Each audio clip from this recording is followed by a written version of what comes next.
જય માતાજી, જય દ્વારકાધીશ, હર હર મહાદેવ। કેમ છો ફેમિલી? મજામાં? રસ મજામાં તો આજનો બ્લોગ જોવાનું ભૂલતા નહીં। જો આપણે ઉઠી ગયા સવારે અને બસ નાસ્તા પાણી કરી લીધા। મમ્મી હે ને શાક ઉતારવા બેસી ગયા છે જો બધે। હા, જો આપણે ગવારના કટકા કરવા બેસી ગયા। ગવાનું શાક કરવાનું ને એક બટેકાનું શાક કરવાનું અને બસ તો કેટલું મોડું થઈ ગયું ખબર? કેટલા વાગ્યા? 12:30 વાગી ગયા। હમણાં 1 વાગે બસ જમવાવાળા આવી જવાના। કામય નથી આવી જાય પપ્પા ભેગો ગયો અને બસ હવે જમવાવાળા આવી જાય છે ને લઉં ઘરે। જો લઉંને ભૂખ લાગી ગઈ નહીં લઉં?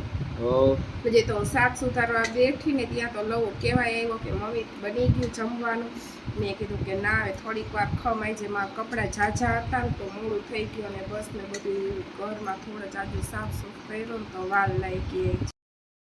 જો આપણે શાક ભાઈ વઘાર નાખ્યા અને લોટ બાંધવા માંડ્યા। બસ હમણાં જો ફટાફટ શાક થઈ જાય અને રોટલી મંડી સુતારવા એટલે બસ લઉંને આપણે જમવા દઈ દઈશું।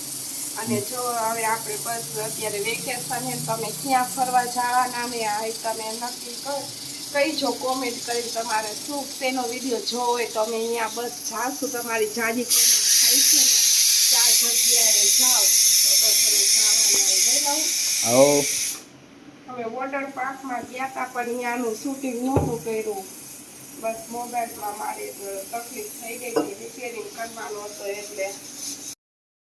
જો ભાઈ આપણે બપોરે જમીન સૂઈ ગયા હતા અને મસ્ત મજાની નીંદર કરીને ઉઠી ગયા અને બસ હવે જો લઉં હજી સૂતો છે તો હવે જો આપણે ઉઠી ગયા અને બસ અત્યારે તો કાંઈ ચા પાણી આવા તડકાના પી નહીં તો શરબત બનાવીશ અને લઉંને ઉઠાડો પણ પછી રાત્રે 12 વાગે તો ન સૂવે ને સવારે બસ પછી 10 સાડા 10 ઉઠે બહુ મોડું। તો જો સૂવે નહીં ત્યારે મોબાઈલ મુકાયો ને તો મોડો સૂતો 3:30 પોણા 4 સૂઈ ગયો છે।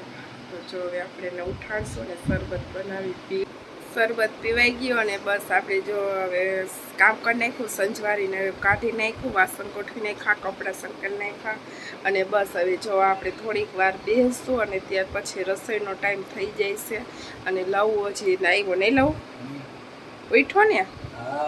લવો ઉઠી ગયો હવે।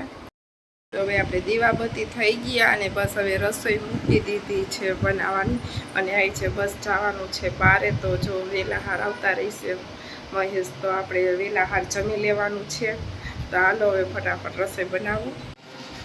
જો આપણે તો મસ્ત મજાના તૈયાર થઈ ગયા ને જે જવાનું છે દાંડિયા રાસમાં। તો જો લવ તૈયાર થઈ ગયા, એના પપ્પા તૈયાર થઈ ગયા અને બસ અમે થોડીક વારમાં નીકળવાના છીએ। માસીના દીકરા દીકરીના મેરેજ છે તો ત્યાં જવાનું છે। જો આપણને કેવો લાગે કોમેન્ટ કરી કહીજો।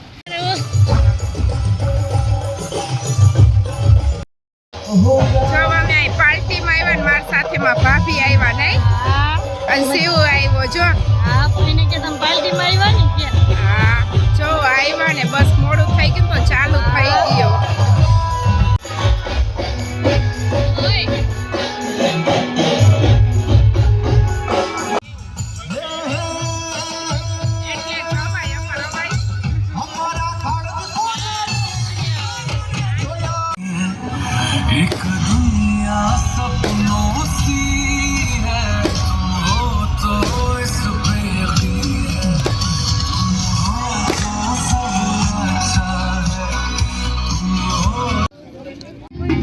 જો ભાઈ આપણે દાંડિયા રાસમાંથી ઘરે આવી ગયા ને આવ્યા ત્યાં 1 વાગી ગયો, મોડું થઈ ગયો। તો જો આપણે આવીને પહેલાં નાહ્યા અને બસ અહીંયા જ આપણા વ્લોગનો એન્ડ લઈશું। તમને અમારો વ્લોગ ગમ્યો હોય તો લાઈક કરો, શેર કરો, સબસ્ક્રાઈબ કરો। ત્યાં સુધી બધાને બાય બાય, ગુડ નાઇટ।